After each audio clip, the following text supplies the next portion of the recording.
Skutočná klenotnica. Tu je vchod do najväčšieho relikviárneho pokladu v Holandsku, v Maastrichte. Predovšetkým svätý Servac, ktorým je zasvetená katedrála. Tu je jeho lebka. A krásny, nádherný relikviár.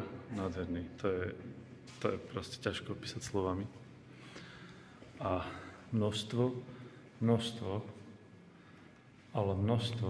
relikví svätých. Dal som to na fotky. Ani som nevedel, že aj hen také tie lesné rohy. Tu je kúsok svätého Jana Evangelistu, relikvia.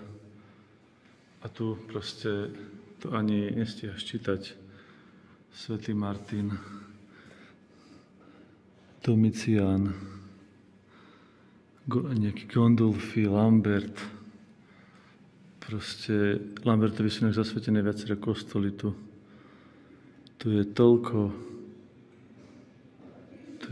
toľko svätých.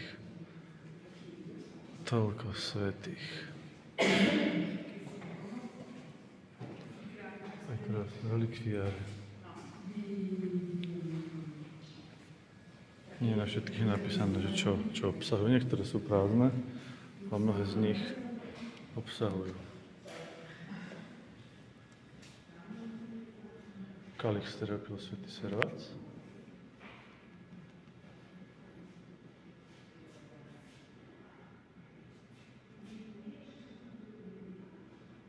Ty kokse, vyzerá, že hej? Túto? Že to prijal u Daniela. No ty kokse, to musíme preveriť. Toto, ak je pravda. Toto je zase kľúč od svätého Petra, ktorý mal vo videní, ale neviem, čo dostal aj fyzicky. To sú relikvie svätých mučeníkov.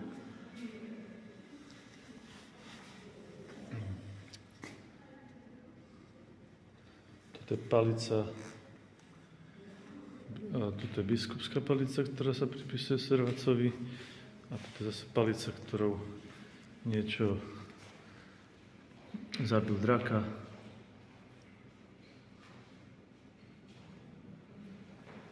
A ako putnická palica. A proste, toto je nádhera, toto je akože, toto je neuveriteľné, to je neuveriteľné.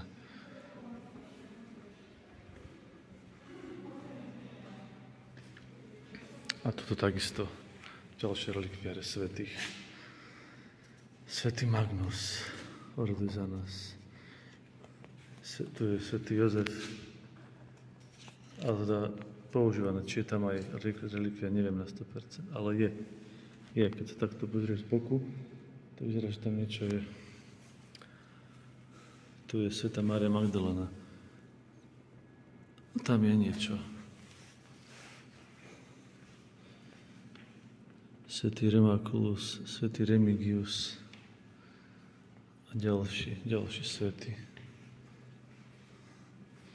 A tu sú potom tie textílie, ktoré sa používali na relikviáre. Tu je relikvia svätého Jeronima. Tu sú ďalšie, ani to neviem prečítať.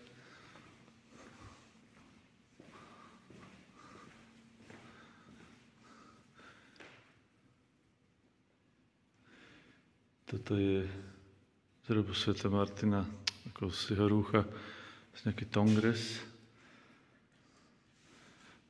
Toto sú z relikví aj Servácových. Toto sú kusky z rúcha, ktoré používal svätý Servac. Takže zjavne mali nejaké rúcho, ako sme mali možnosť vidieť aj predtým. Tiež používal na prenos alebo uchovanie relikví, rôzne látky.